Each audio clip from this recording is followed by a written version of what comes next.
I'm Kat Sheridan. I'm the director of the Ohio Arts Council's Rife Gallery, and today I'm super pleased to share with you the closing conversation between the majority of the artists for Build It, Artists Creating Community in Ohio. And we're also very fortunate to be joined by our curator, Erica Hess, who has a lot of great words around the work and how we came to be here in this exhibition. We're going to do this closing conversation a little bit different in that we're going to do the 360 walkthrough and let artists talk about their work. So without further ado, I'm going to pull that up, but maybe Erica, if you want to unmute and chat a little bit about the inspiration for this, and then I'll pull up the screen and we'll get started. Does that sound okay to you?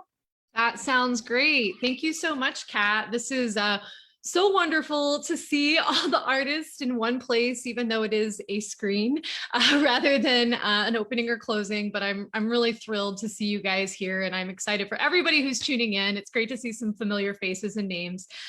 I was just reflecting on this exhibition because it's just been such a crazy experience in a lot of ways, because I met with Kat and we began working together on this show, Build It, where we wanted to highlight artists in Ohio who are not only incredible artists and have a wonderful studio practice, but are also creating opportunities for other artists.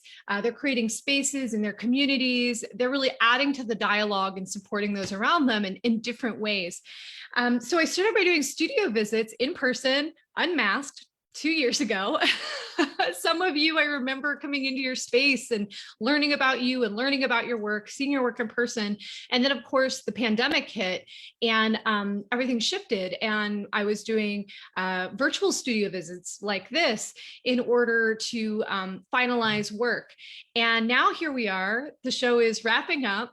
The vaccine is rolling out, and it just feels like it feels like almost kismet the way it's all coming together, so that we can kind of move forward together into what the summer and what next year holds. So I'm really excited to hear from you guys a little bit more about your work and to, of course, share the exhibition with everyone. So thank all of you guys for being here. And again, thank you, Ohio Arts Council, the Rife Gallery, and Kat and Amy. So many wonderful people making this happen. Wonderful. All right, so I'm going to start us in the front of the gallery. So as you come in, this is, of course, our title wall, sharing the names of the artists who are included in the exhibition. And on the left-hand side, Erica did a really great job of identifying the locations she wanted to place the artists to have maximum flow, to make sure that they had object association in a way that helped as a viewer went through the exhibition, that I think worked out really well. I think one of the most fun bits that we were able to do while we were on the spot installing was Eli's all the way through the exhibition just by the nature of the work that he creates. And so Eli, I'm actually going to hand it to you first because you're truly the first object as you come into the gallery. So if you'll unmute and chat a little bit about your work, I'd really appreciate that. Sure. Can you guys hear me okay? Cool. First of all, thanks to you, Kat, and to Erica for organizing. I wanted to thank all the preparators too. They did an amazing job installing everything. I've done plenty of that work and I know what goes into it. So I appreciate you guys. Yeah, so my work is kind of interspersed throughout the show. Typically, I'm a little bit more of a planner than that. But Kat, it was really great to work with you and just sort of figure it out on the fly. I think that, yeah, we created some cool relationships there. I guess just a little quick overview of my practice, and then I'm happy to take questions or, however people want to do this. So I work primarily with salvaged building materials,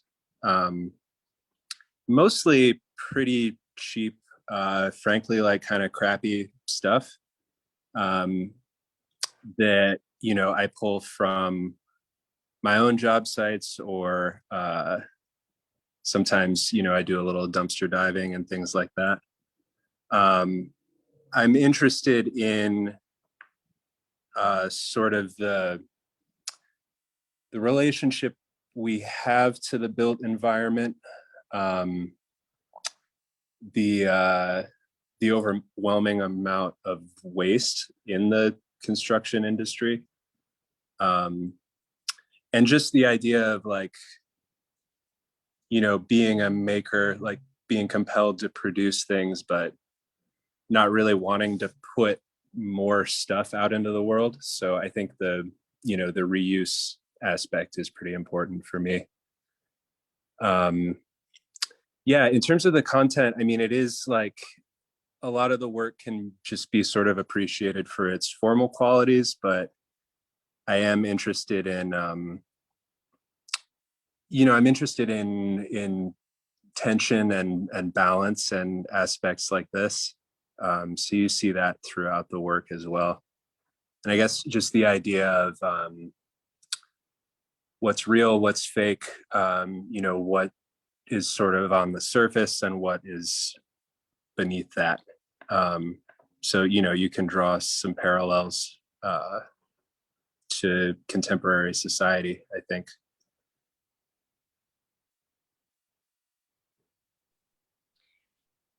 Hi, Eli. How are you doing? Pretty good. Good. It's good to see you again. Yeah, nice to see you. One of the things that I learned when I was in your space, I was actually able to go meet Eli and see his work in progress, and of course, finalized work. It was really awesome to be in your space. So thank you for having me there. But one of the things you were talking about that I just found really interesting, and I shared it when I did a curator's talk, is the color in some of the building material and how it's patented and it's basically hidden all around us. I was just could you just share just a little bit about that? Because I think it's really cool. Yeah, so if you all can see the blue cinder block, that's made out of XPS foam, which is like a rigid insulation board. There's some other, oh yeah, so this sawhorse piece too is green foam. So different corporations actually own, they have patents on the particular colors that are used. So the blue is owned by Dow. The green, I believe, is just a Lowe's product. But that's super fascinating to me. And I think, you know, says a lot about corporate America, and yeah, the way that we build things and the way we produce building materials now, as opposed to, you know, back in the day when everything was, you know, custom milled lumber and things like that. I also want to take the time for you all to just appreciate the fact that this is not paint. This is actually foam. Yeah, that's some of that foam. That's the Owens Corning brand foam, the Pink Panther foam. Great. All right, folks. Well, we're gonna jump to our next artist, but we can always jump back. And artists, if you have questions for each other, don't be shy. Like, this is, like we said, this is the kind of inflection of that opportunity that we're all missing out on due to the pandemic, of getting to spend time with each other in person and like kind of geek out on each other's art. So since we're right here, let's go to Cal, since Cal has work right next to you. Hi, great to be here and see all of you. Yeah, so I guess the biggest piece for this installation was this table. this is the third time it's been installed. It's always a feat. And so I really can't thank the installation crew at the Rife enough for helping. It looks like it is going to move to a permanent home at a community center here in Cincinnati afterwards, which is great. I told them I'm not going to move it again. It's theirs. But yeah, I think that this is a good symbol of my practice. It's all donated pieces of unwanted furniture from neighbors and friends, really just like a social collage, if you will, of people's offerings to make something bigger than themselves, useful for large group gatherings. There's a lot of utilitarian aspects to it, as far as like that thing in the middle lifts up. It's like a piano bench to put your finished New York City letters in, and then a bookshelf that has things that we should be reading in it. The collection is mostly about building communities and equity in social, social society and systems, and also social practice art. So anyway, yeah, this has been used as an office, as a desk, as a community meal spot. So I'm really glad to see it in this context. And thank you, Erica, for prompting me to put it up. So those of you that know Wave Pool know that that's really tied to my work, this work of community organizing and trying to assist building communities. And so it's often difficult to try and translate that into a gallery setting. And so the pieces that I create as gallery works are typically interactive. This piece called Desiderate is 2 typewriters linked by a continuous piece of paper.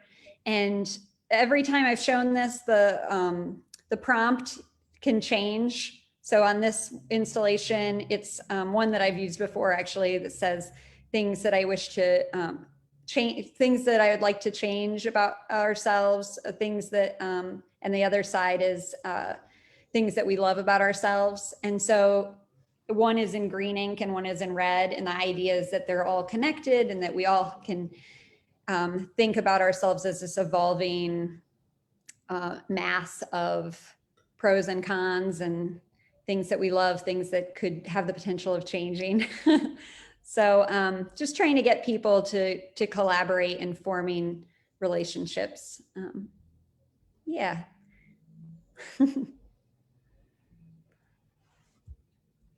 Artists, any questions? Want to dig in? She also has the phone booth piece over here too. Yep. And that piece actually acts, a lot of my pieces act as an archive. So both the phone booth and the New York City letters piece with the typewriter and paper there become interactive archive producing pieces, ways for people to participate and become part of the exhibition, to contribute towards something. In the practice that I do in real life, in real communities, there's usually an end goal, whether it's trying to solve food scarcity or trying to find ways to provide affordable housing, or something that a community sees as a need.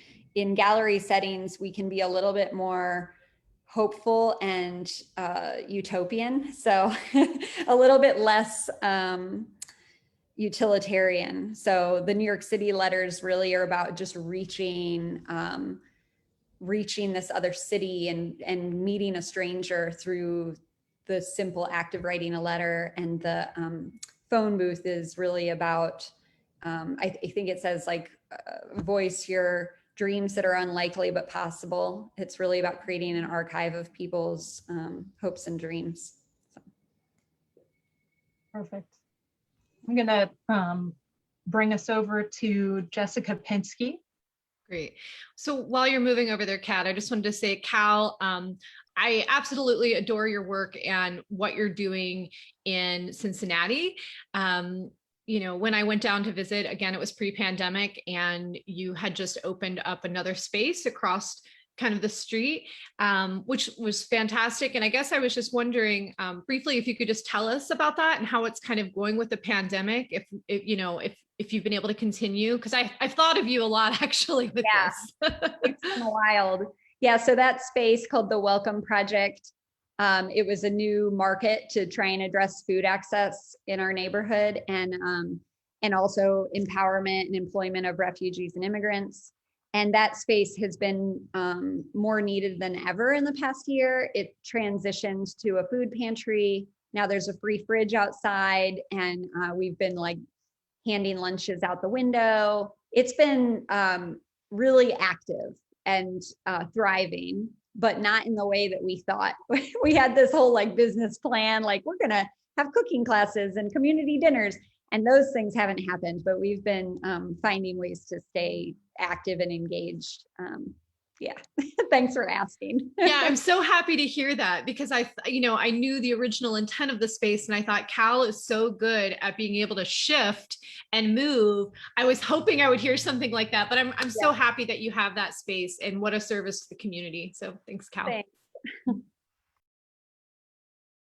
right, Jessica. Hi. Thank you so much, everyone. It's so awesome to hear from the other artists in the show, and thanks to Kat and Erica for having us all together today. So cool to be part of an exhibition about building community, and also that showcases everyone's individual work, because sometimes there's not a space for those two things to exist always in the same conversation. So that's really exciting. On the community side of things, founded a communal textile studio in Cleveland, Ohio called Praxis Fiber Workshop. And it's a place where artists can rent time and space on fiber art equipment like looms for weaving. And we have a gallery and do lots of other cool programming in the community. And so I had a really independent studio practice before Praxis opened.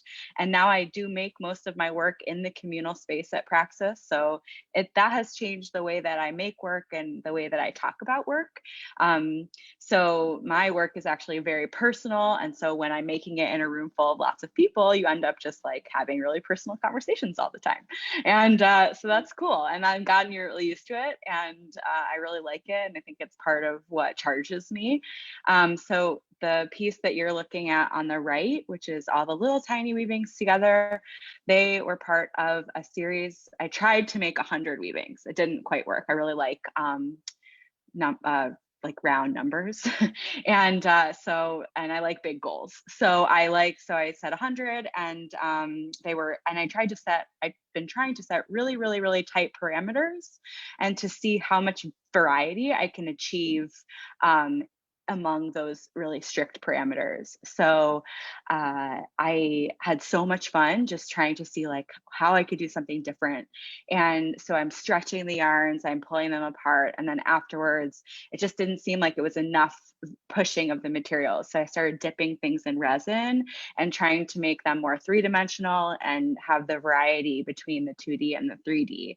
And then while the series of work was happening, which was the course of months, I was also with my wife trying to become pregnant. And it just inevitably, that act of what was happening in the transition of my body just sort of literally like imprinted onto this series. So they're really bodily, they're really stretchy, they like look a little violent, but they're also very beautiful. And I think it's a pretty strong metaphor for what that experience was like for me. And then on the left-hand wall was actually I did get pregnant, in fact, with twins. And this triptych is about my experience of the 6 days I spent in the hospital delivering them. So the first weaving is called labor, and the second is delivery, and the third is recovery. And they each talk about exactly that, pretty literally. But what one of the amazing things that just being part of this exhibition and the times that I've had the platform to talk about this work is just also the community of women, I think, that have responded, and men, truthfully, who are fathers, or anybody really who has any connection to birth in any way, and realizing that there is not always a huge platform for that conversation. And so it's been freeing and cathartic to have some of those intimate moments with people and to allow space for some of those conversations, because it's a miracle and it's beautiful, but it's also really intense and hard. And so having something like Fiber also highlight that conversation, because it's soft and beautiful and makes us feel warm and comfortable to talk about something that is difficult, has been a cool way to dig deeper. And so yeah, it's really fun to see the whole series together. I look at it and it's all very abstract, and any viewer coming in could see any number of things, but for me, I look at it and I see, oh wow, that was the last 2 years of my life. So thanks for having me and the opportunity to show it. Absolutely. I also just wanted to add, Jess, it's wonderful to see your work in here. And I do love the platform and the conversation that it starts. When I was in there with Kat and we were recording the curators tour, and one of the guys, kind of behind the scenes, it was interesting because he had a different reading of the triptych, was what we were really talking about. And when I explained what it was about, it really struck him. And I think I remember him saying his wife had a C-section or had a little bit of trauma. And so again, the conversation that can open up and the dialogue, you were very successful in that. It was really great to have that conversation. So that's awesome. Thanks so much. Well, we're right over here. Why don't we come to Jordan's work? It's so great to hear from the artists directly about their work. This is actually really kind of an exciting format, because we would be more casual if we were together in the gallery, but here we get to get these little short artist talks, and that's really fun too. So thanks to Erica and Kat for the opportunity to show the work and talk about it here. These 4 paintings are from a series of paintings I made of interiors of drawers, and sometimes they're junk drawers or they could be desk drawers. And I made these paintings thinking about the value of objects, not necessarily for their monetary value, but the values that we put towards objects that might just be junk. So in some of the paintings, there's like a box of dried up rubber bands or old markers and things that might have reasons for keeping beyond their utilitarian use or any kind of monetary value there. And so I like thinking about the personal meanings that come through here, and the possibility that the contents of the drawer could act as a portrait. But with part of that, it's not going to be a portrait where you're going to get a lot of information, because when you look at a drawer of markers, there's something that's kind of universal about that, and it transcends location, it transcends gender or class or all of these markers, and it's something that can appeal to a broad range of people. So in a lot of ways, it cannot function as a portrait, because these objects are so quotidian that they may not have very specific portrait elements to them. But at the same time, for me, some of these drawers do have deep personal meaning. And so I like that balance of, a very personal story of a relationship to objects, and at the same time it being applicable to a broad range of people and experiences. Along with that, I just really love the formal qualities of looking down into a drawer of objects, and this mix of the order of the area around the drawer and then the chaos within the drawer. And I like thinking about, the drawer being closed most of the time, and then you open it onto this world of objects and chaos, and what is it that we have on display versus what is it that we hide away in a drawer. And so to me, there's a lot of like back and forth in that conversation between order and chaos, what we hold in and what we project out into the world. And there's a lot of little hidden stories in there too. So these are paintings that are best seen in person. And so it's too bad that we can't do that, but you know, we're doing our best here. So thanks again for the opportunity. So Jordan, so good to see you on here. And I remember coming to your studio and having a conversation about so many different topics and really enjoying your work. And of course, what you're doing with showing different artists. And I ended up seeing Ashley Jude Jonas, who's beside you in the show. And originally when I'd seen your work separately, there would have been a couple overlaps, like visually speaking, but I hadn't really noticed it completely until being in both of your spaces, hearing about both of you and how you were approaching something similar yet very different. But I just love your guys' work together on the wall. I just think there's so many wonderful things that play off each other. You guys could have like an excellent two-person show. I'm in love with Ashley's oval pieces right there, especially. I think I was so excited about the pairing too. Yeah. Yeah, I wish, and again, I wish we could see it in person because, you know, she's actually has objects that are placed on the wall. And Ashley, I'll let you talk about your work, but yeah, it was just so good to see these two together.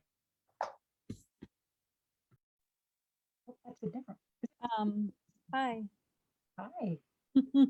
Yeah, I know. I'm really pumped about Jordan and I, like the conversation that our work is having. I know Jordan and I know her work, but this like did not happen in my brain until I saw these things together, and I was like, oh shit, like these look so good, and they're like kind of really about the same sorts of things. Same. Yeah. But yeah, so I'll talk about these pieces on the wall here. These are the first couple that I made, I called them drawings things, because essentially what I think I'm doing is I'm making drawings out of objects. These are found objects. These are like detritus from the studio practice. They are like bits of ceramics that I've made. And then later on, right, because I don't really ever know what anything's about until after I've had a little bit of time to really kind of, you know, understand things. But these drawings are, I now title them death drawings. There is this line, I don't think I'm going to quote it correctly, like exactly, but this Susan Stewart book on longing. And she says something to the effect that of like souvenirs authenticate our experiences. And so nothing is really real to us unless we have a souvenir or we have a thing that we keep. And so I think with these works, and I think all of the work too, that there is something about wanting to continue to be in the experience of something, but also knowing that that experience is going to be done. It's going to die, essentially. And I also think a lot about like how death and beauty are related to each other. When I think about beauty, like the real beauty, the almost like sublime feeling of beauty or seeing something beautiful, the reason that we can have that experience is because we know that that moment is going to be gone. Like that moment will eventually die. And so our capacity to feel beauty within our whole selves is because we also know that it's going to end. And so a lot of the materials that are in the work that I make, they're found like building materials. There's something really lovely about building materials because often those materials have like chalk marks on them, or they have like, you know, nails in them, or somebody's painted this one color and then painted over it. And I think about like those materials being the recording of someone else's decision making. And I think that that's really beautiful too. That's like kind of a part of a souvenir. But within all the work, there is never one autonomous thing, right? The sculpture is not just like, I'm one big sculpture. It's like all of these other little components that have had some sort of function, but I'm asking the components of the sculptures to sort of flip their function or work in a different way. I'm always like okay, so you used to be a bucket, but what if I asked you to do this other thing? And then what if I took this other piece of material and had you all have conversations together, so that essentially there are just all of these helping relationships. Like this ceramic piece that's on the top here wouldn't work unless it was embedded within this plaster, and the plaster couldn't stand up unless I did this other thing. You know, so I'm always like just kind of asking things to function in a different way in order to support or help some other thing. Ashley, when I was looking at this piece, I kept on seeing these subtle echoes of texture, visual texture. So like the kind of keyhole within the ceramics up here to the edge of these bits, to the edge of the accordion, sit in like threes as well. So it like many of the works within the exhibition, there's all these things to discover, which is just lovely. Mm-hmm. Yeah, I'm just going to piggyback on what Kat said. I think one of the things, you know, again, I got to be in Ashley's space, which was so lovely. I can't wait to return at some point and have a great conversation with you in your studio and in the Blue House. But these pieces almost have like this breathing motion to me, where they collectively come together and become this larger piece, and they're beautiful and they hold together, and then they break apart into these separate pieces, like Kat was saying, and you're able to look at them and discover and think, and then pull it back together. And I just love that back and forth that is in, you know, in your work, and like the little handmade little pieces and then the found pieces and how they just come together. Mm-hmm. That's interesting to think about the breadth of this. I mean, I think about like, that makes me think about cycles of existing, you know, breathing in and out. And it also makes me think about, because there's no hierarchy of materials. I think I'm really trying to throw that, like, you know, these bits of ceramic that are porcelain that are fired to cone 10 are not any better than the scraps from, you know, this other part of something else that I've made. So I'm really trying to break down that too, the hierarchy of materials.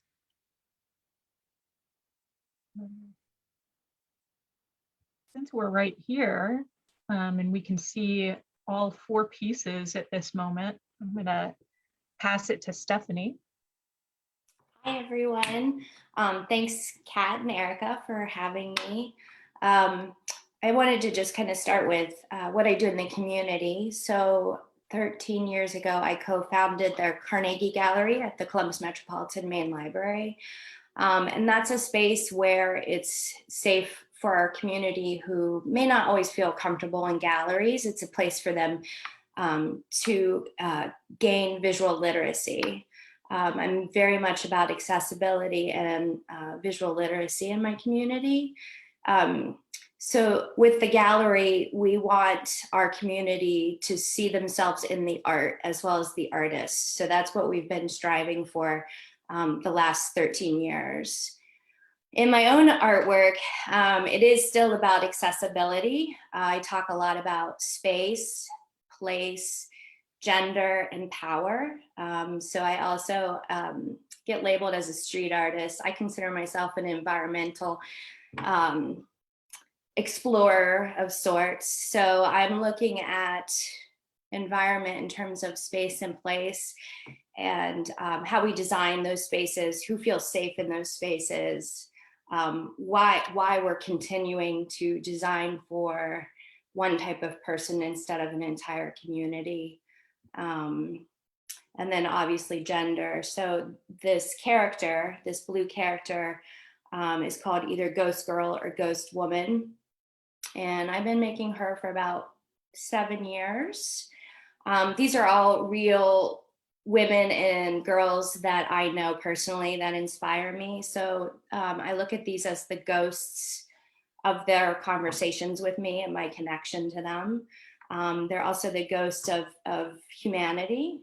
And on a more elementary level, when I go into the schools, I can talk about how we assign colors to gender and the problems with those assignments, and hoping to give kids an opportunity to take back how they treat others and how they want to be treated. That's it.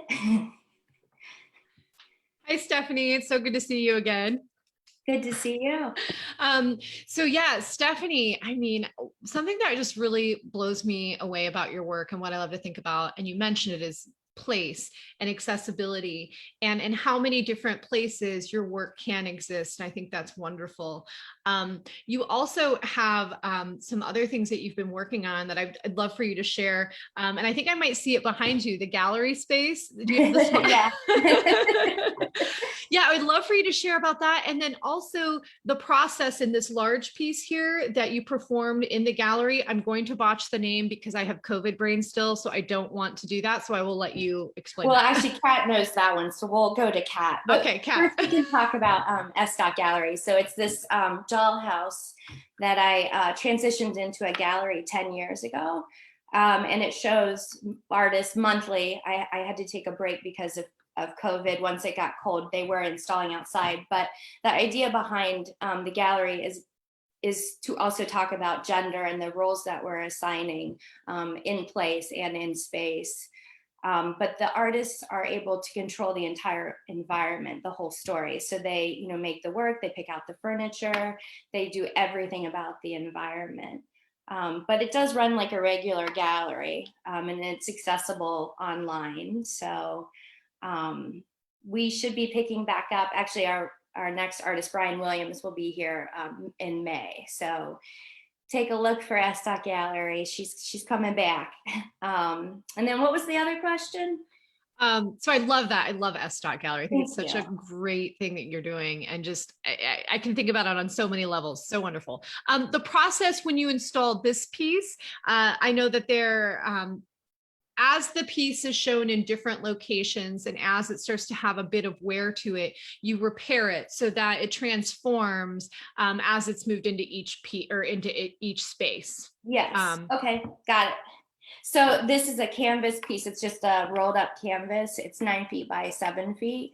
And this is a photo that I took in Cuba. So all of the photos that are in my work are my own photos. And then it's printed on a regular old printer. So that this is about 120 pieces of paper, just wallpapered to the canvas. But I love that my work isn't precious to me, that it has its own life and its own imperfections. And I like paying homage to those imperfections by, once they're installed, going and repainting the scars, so to speak, in gold.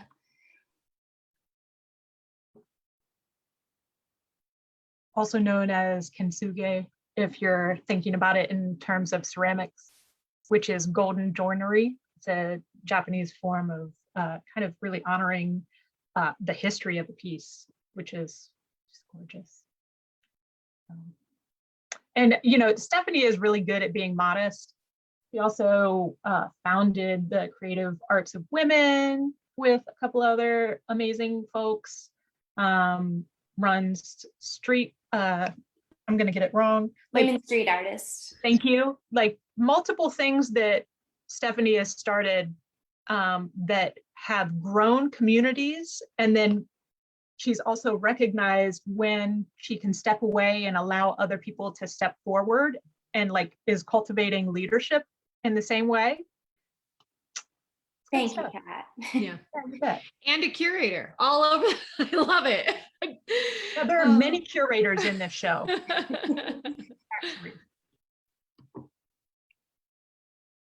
So we're going to go around the corner, and I don't know, is Liz here with us? Liz Moggins? Yes. Wonderful. I'm going to take us over to Guernica in just one moment, as soon as I find it. So while we're heading over there, I'll just say, Liz, again, it's so good to see you.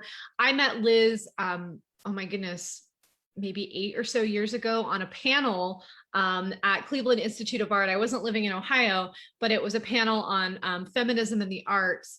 And you were so kind in taking me around, took me to dinner, even though you'd never met me or anything like that. And I learned about what Liz was doing, which is like literally everything. Liz is doing so much. And of course, I'll let you take over and talk about that. But of course, in addition to that, still has this really wonderful studio practice and work that she's creating. And Grolnica is just so wonderful to see in person. It's so striking to walk up to and see and look at the symbols and hear the story. So I just wanted to say thank you for bringing that piece down, Liz, and thank you for everything that you're doing in Ohio. Thank you so much, Erica. And it's a pleasure to be in this company. Oh my gosh, it's really nice I've checked a lot of you out. A lot of you, I know your work and your community work, and it's very inspiring. So thank you so much across the board. And it's such a, I think, a curious show, and inquisitive and open-ended. And I like that there's just a nice energy just visually seeing it. And thank you again for this 360 view. So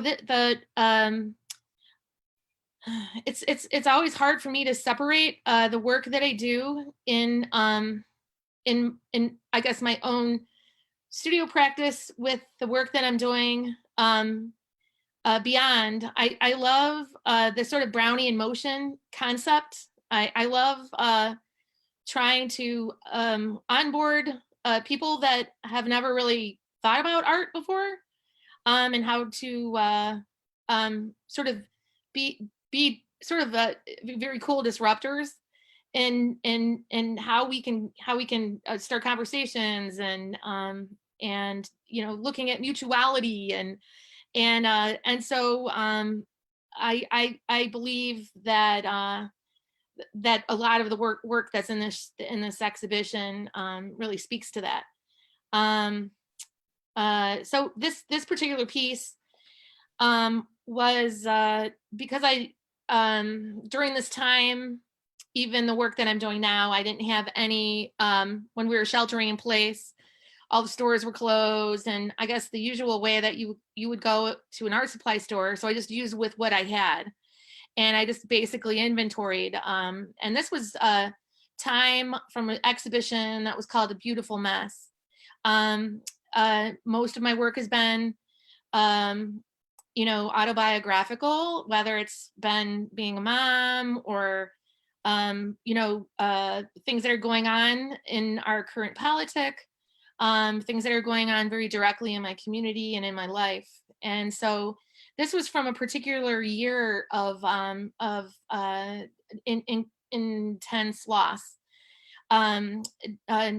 Many people in my family were spent, like very suddenly passed away. And at the same time, I was changing jobs and after 20 years of running and co-founding a printmaking studio. And at the same time, I think your midlife moments come, and I'm taking care of aging parents and young children. And so at that time, when you're spinning these plates and feeling pretty fearless, I also got a DUI. And it was obviously, this sort of community that I have this idea of championing, I was putting at risk. And, telling the story and is basically, I couldn't drive. I could only be in this sort of location. And so this drawing that I had done 30 years prior to this time is underneath this, is like the sort of base camp.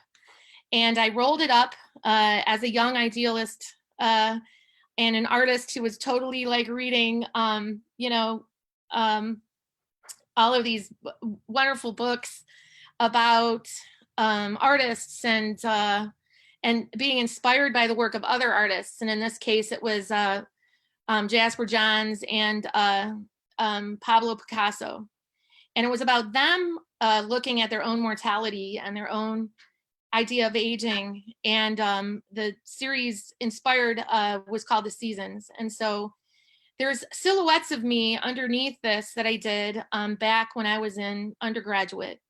And so it was in the rafters, and I just kept moving it from location to location, and I unrolled it. And so I started to really think of visual symbols and iconography. I am the anchor in my family. We have events at my house, pasta dinners, and I married into a big Italian family. And so my faith is very important to me, and social justice through my faith. And so this was, there's optical illusions in here of the famous one being the young girl and the older woman, the older aging woman. And so it's all in here. And it ended up really being just sort of a diary of the passage of that year and the building of the other work for this exhibition. And as I'm starting new ventures in my own life and other community organizing with individual artist coalitions here in Cleveland, and other ways to navigate and how to find artists and how to celebrate them and value them, I'm really thrilled that this sort of is in the exhibition with everybody. So thank you so much for the inclusion. Well, we're right next to, you can softly see it here, Dana's work. I'm gonna see if I can get a little closer.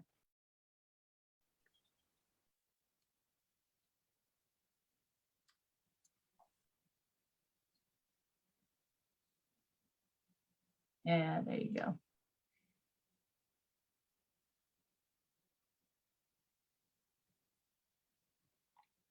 Hi, I'm Dana. It's really great to hear you guys talk about your work. It's been really informative and inspiring, and thank you, Erica, for including me in this exhibition. And also big thanks to the gallery staff. I did have a COVID scare, so I was exposed, but I didn't get it. So they could, it was like the first time I've ever handed off an installation. So it was really great. It was a good experience to do that, to sort of like let go of control. In terms of community, I search out residencies that have community components. So I'm often offering free workshops. So if the residency doesn't have that in their programming, I often ask to include that. And a common one is this wand making workshop, and it's for children and adults. And it's sort of meant to be an extension of the body, a representation of empowerment. So the piece that we're looking at here is Pool Studies. It's the oldest of my works in the show, but I actually had to recreate it because they sell really well because they're so small, and people like to collect them over time. So community really inspires my work in general. All of my work is made from small components that turn into a larger composition. So for me, each individual is precious, each individual is special, and each one deserves its own place on the wall to be admired and adored and loved.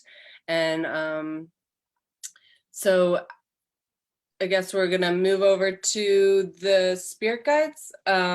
So 3 years ago, my dad passed away, and one of my childhood friends passed away within 2 days of each other. So my work shifted to kind of thinking about what the spirit looks like outside of the body. Like, what does the spirit look like as it leaves? If we weren't trapped in our human form, what would we see? And so it's still very much about the individual, very much about a community of beings and figures. And again, much like Pool Studies, it's about each one kind of having its own expression.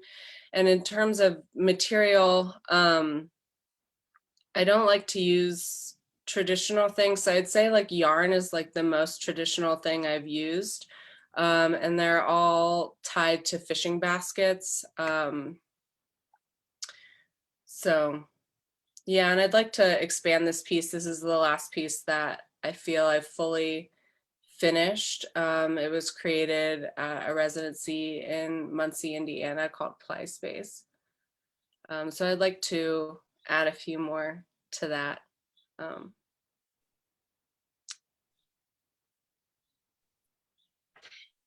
Hi, Dave. It's so good to see you and hear more about your work. One of the things that I really loved about your work and why I wanted to have it in this space, there's a reason, of course, but many pieces coming together into one, like you were talking about, like with studies, how that a lot of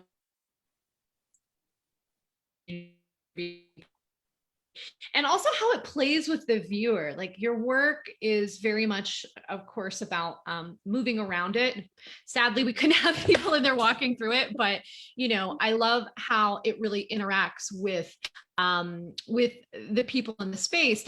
And I know when I was giving the tour, you had a piece near OSU, I think, and it might still be up. And I'd love for you to share a little bit about that. And again, just this idea of having work that's out in the community that people can interact with. Yeah, so I do have a piece up. It's right outside of Little Bar, which is kind of a strange thing. But it's on High Street and it's called Flickering Fence. And there was a call to basically engage with the fence, but also speak to the protests that were happening around the George Floyd murder. And so I was thinking about mirrors because my involvement with the protests was basically, I was one of the organizers. So I was like putting together like little packets for people to take out to keep themselves safe. So I was thinking about, you know, all these little roles we play and how people's roles all can't be the same. And so there are these little mirrors that sit inside this chain link fence. And so it's kind of like calling the viewer to understand their piece in a larger role. Perfect.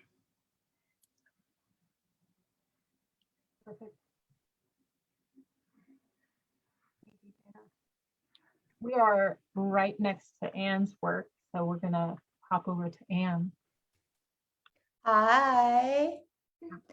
Well, thank you, Kat and Erica, for including me in this show and also putting the show together. I'm very honored to be showing with this awesome artists. So the works that are in this show right now, they're based on these two kind of research trips that I took. So I've always been really interested in the way we experience time, history, space, and place. And when I look back, I think much of it also has to do with kind of being this artist, you know, in the US, but that's part of the Asian diaspora and had a very kind of a migratory childhood growing up. So I like to go to these places and kind of experience things in like in a unmediated way, right? So the first trip that the photographs are based on was, so I took a trip, I circumnavigated the globe, and during which time I finished the Trans-Siberian Railway, which is the longest railway in the world. So if you get on this train, the fast one, and never get off, it takes 7 days to finish this train ride. So I started in Seoul, which is where my family lives, well, the US, then I went to Seoul, Korea. And then I started the train ride in Vladivostok, which is in the far east of Siberia. And for me, this was also kind of a personal pilgrimage. It's actually the closest city that I can possibly get to where my grandfather was born and raised in the northern part of North Korea. And I like this idea of kind of slowly traveling in the opposite direction of the Earth's movement, and then kind of come back to where I am in the US now. Originally, I had this very kind of romantic notion of I'm going to sit on this train and I'm going to bring my little watercolor things and I'm going to make little paintings. That's really hard when you're sharing a tiny table with 3 other people in a moving train. So very soon I realized I was like, okay, it actually makes more sense for me to do lens-based work for this and things that are more time-based because it actually has more to do with the actual concept of the work too. So, and the series at the top is I actually photographed all the trash that I was producing each day because there was another way for my body to kind of count the time or what I consume, especially because my days were no longer 24 hours, right? Just a train ride itself, you go through 7 different time zones, right? So how is my body actually kind of counting this flow of time? So I was that crazy person who would just like carry my trash around, until I could photograph them. Cause there are ones where I took 2 photographs for a day because, sometimes I would have to be leaving a hotel and getting on the train and all these things. So the second trip, which is where these kind of accordion-like paintings are made from, was then I circumnavigated. So I wanted to go in this like linear way. And then I went and lived in these 2 antipodal places on Earth. And somehow I was granted these residency opportunities in 2 places that are actually almost exactly antipodals. So of course I was like, oh my God, it's meant to be, I have to go. So one is in southern Spain, and the other one is in northern New Zealand. I somehow convinced a couple different places to fund me because I convinced them this is really important research.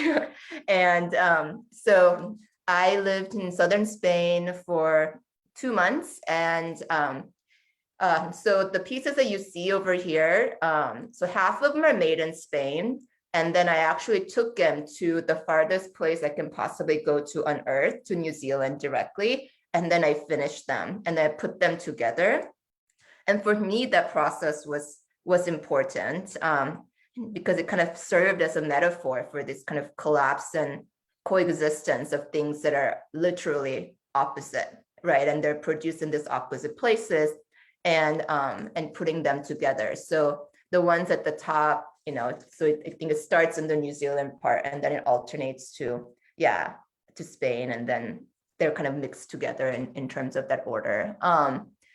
So while I was there, a couple of other works that I made as part of that series was I would also go to the same spot every 12 hours and I would collect my little sand samples, and I also took a video footage exactly every 12 hours. And then I put this kind of video together with New Zealand side being at the top because, like north is not up, right? I think that's something also I was thinking about as to, okay, like it was my first time spending that much time in the Southern Hemisphere. And, when I was a kid, I just imagined people like living upside down, right? Because when you're imagining the earth, and just kind of realizing, I was like, oh, if I go down south, it gets colder, right? Like, so everything was kind of flipped around. And I like this, I don't know, for me, it served as kind of both like a physical and visual metaphor for kind of what I was trying to do. But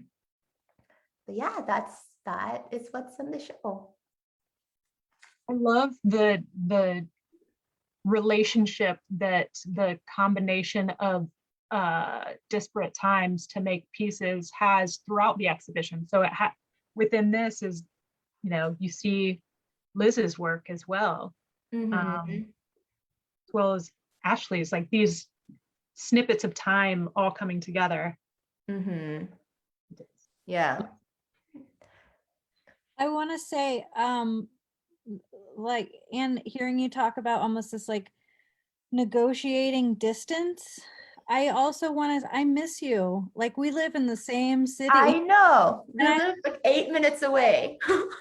I know. Just like this idea of distance has just become so much larger, right? Over this past. Yeah.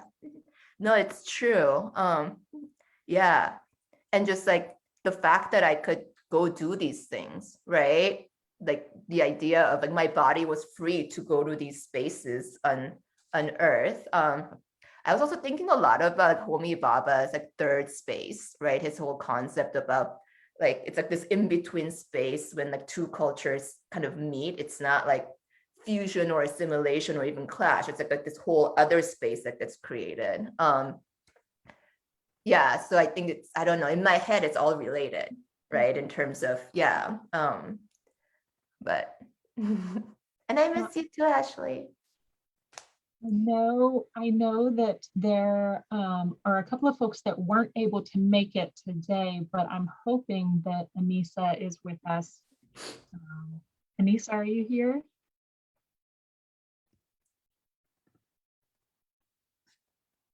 I don't think so. Yeah, I don't think she's here. But if you guys do want to hear more about Anissa's work, I know she's given a talk, right? And I also had her on the podcast to talk about this work, and it's incredible hearing her talk about the work itself and how she got to this point of making this type of work and breaking away from this idea of art being only this visual portion, but rather can be about working within a space or being a social practice artist, because she did have a pretty fine arts background where she was going to school. And that was really powerful to hear about that transition from working specifically like in painting, etc., to making the leap to being a social practice artist and working in communities. So yeah, and such gorgeous pieces. Loved learning more about Anissa and her work. I don't believe Glenn is able to join us. He also has an artist talk that you can check out on our OAC YouTube. And these are Glenn's works. And then Gloria as well was unfortunately not able to join us today and has a really great artist talk as well. But you know, we are right after 3 p.m. and I do want to give if you have like 5-10 minutes, artists, I would love to give space for you to ask each other questions if any have cropped up. And then I'll give you your day back to you, your Saturday. But I mean, like, what a good way to spend your Saturday. I mean, this is how I would prefer to, so.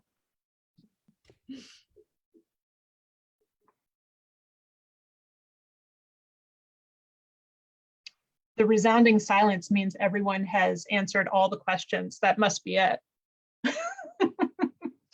I just wanted to say to Ashley, you know, that On Longing book is incredible.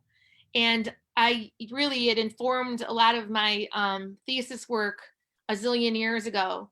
And it's a beautiful book. And so for many of you, it's really about the miniature and the quotidian, lots of things that we're talking about here, and sort of recontextualizing, you know, materials, Eli's work. I mean, it's just a fantastic book, and Anne Hamilton does the foreword for it.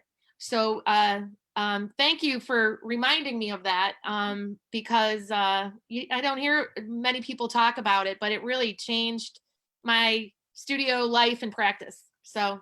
Yeah. I do want to kind of bookend with the idea that every single person involved in this exhibition is a community builder. And I think that is nascent to artists. I think that artists often don't get credit for the amount of impact that they have on communities. Folks like to imagine that artists are in their studios by themselves, only affecting, you know, their own thoughts. But more often than not, every experience I have is that artists are trying to make space, trying to communicate and build empathy, understanding, or increase beauty in the world. And I want to thank you all for doing that as a part of who you are. This is a phenomenal exhibition. I feel so honored to have been a part of it. And Erica, again, like, you completely embody building community with your podcast and just the way that you interact and clearly value artists and try to include and bring folks along. I see that in each of the artists that are a part of this exhibition, and it just makes my heart feel really big. So thank you so much for being a part of this exhibition, allowing the Ohio Arts Council to amplify your voices, to be a part of this community, to enrich the lives of people in Ohio and beyond. You all are wonderful. Thank you. Please continue doing what you're doing. I mean, you can't not do that. That's who you are, right? But thank you very much. And thank you everyone that tuned in and had a listen. I hope you enjoyed and have been enriched by the content here. It's the Ohio Arts Council, Rife Gallery. This exhibition is Build It, Artists Creating Community in Ohio, curated by Erica Hess. And we have all sorts of goodies on our website that if you haven't had a chance yet, you should look into. And you can tour through without me guiding you. You can take yourself through on that 360 tour and enjoy all of this work. Thank you, everyone. I hope you have a great rest of your day. Drink lots of water. Bye, everybody. Thank you, guys. Bye. Thank you. Bye. Bye.